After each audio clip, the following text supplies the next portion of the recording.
Friends, तो आज मैंने ऐसी हॉरर और अमेजिंग रहस्यमयी कहानी में अपनी वॉइस ऐड करी है जिसका नाम है देवी सती। यह प्रेम कहानी जुड़ी है इतिहास के पन्नों से, पर जुड़ी हुई है उसकी कुछ कड़ियाँ भविष्य के किरदारों से।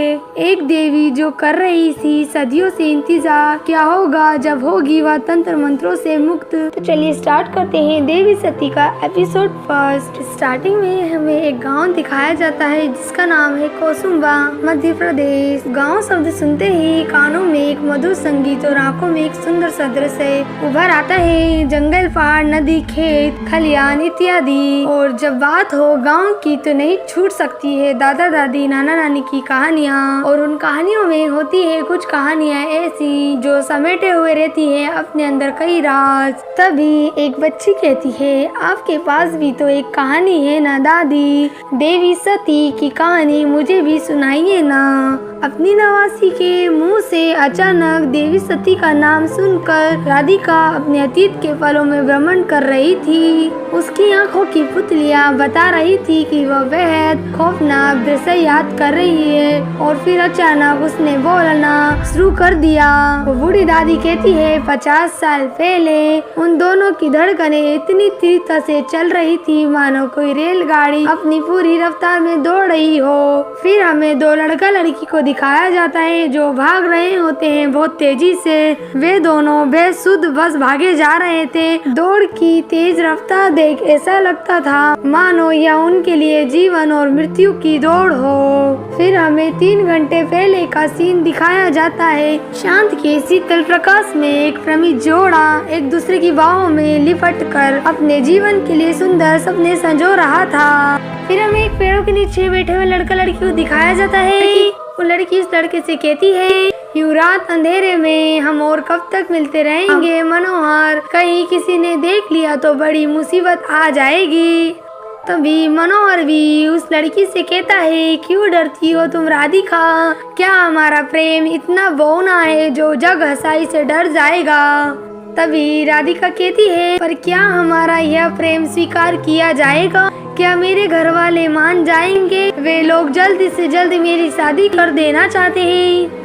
तभी मनोहर कहता है, तो हमें क्या करना चाहिए, क्या तुम चाहती हो कि हम लोग कहीं भाग जाए। और जैसे रीति रिवाज है इस दुनिया के, वे किसी को चैन से नहीं रहने देते हैं। राधिका अपने बड़े भाई बिरजू को सामने देख पूरी तरीके से सब पका गई। तभी राधिका का भाई बिरजू मनोहर को पीटने लगता है और अपनी बहन के चेहरे पे एक थप्पड़ मारता है और कहता है, साली हरामजादी, तू यहाँ इस नीची जात वाले लड़की के साथ रंगरलियां मना रही है और वहाँ खाने पर पिताजी, माँ और हम सब तेरा इंतजार कर रहे हैं। बिरजू अपनी बहन के ऊपर चिल्लाते हुए कहता है, आज ना टांगे तोड़ दी तेरी तो मेरा नाम भी बिरजू नहीं, पर पहले इस नीची जात वाले का अच्छे से हिसाब कर दूं। बिरजू मनोहर के ऊपर चिल्लाते हुए कहता है, साले तेरी इतनी हिम्मत ठाकुरों की लड़कियों पर डोरे डालता है, खुद की जात का पता नहीं और हमारी जात को बदनाम करने पर तुला है। और बिरजू मनोहर को पीटने लगता है। राधिका अपने भाई से कहती है, भैया उसे छोड़ दो, इसमें उसका कोई दोष नहीं है, उसे छोड़ दो भैया,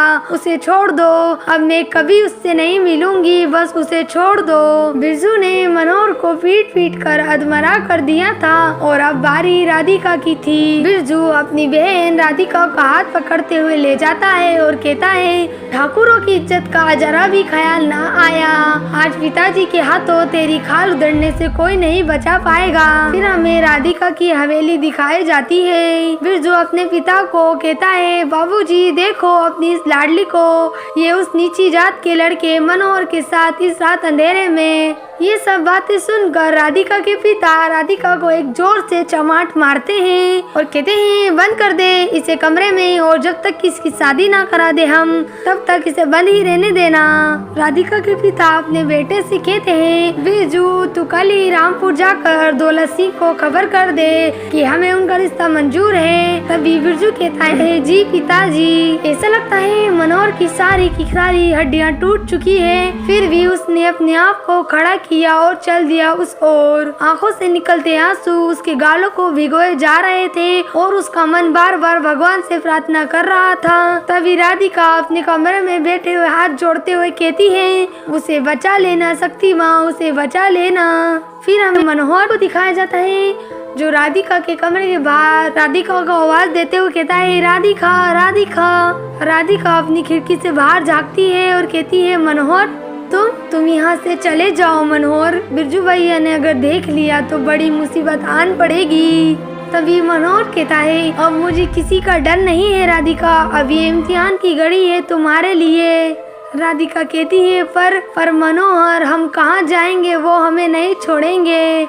मनोहर कहता है, तुम चिंता ना करो राधिका, हम बहुत दूर चले जाएंगे, अपनी अलग दुनिया बसाएंगे। राधिका अपने कमरे की जर्जर हो चुकी खिड़की को तोड़कर बाहर आ चुकी थी और वो मनोहर के साथ भागती है। तभी बिरजू का नौकर बिरजू से आकर कहता है, बिरजू भैया वो राधिका दीदी उस मनोहर के साथ जंगल की ओर भागे जा रही है। तभी बिरजू कहता है, क्या बकता है, उसे तो मैंने कमरे में बंद कर दिया है। और वो कमरे में जाकर देखता है और चिल्लाकर कहता है, राधिका।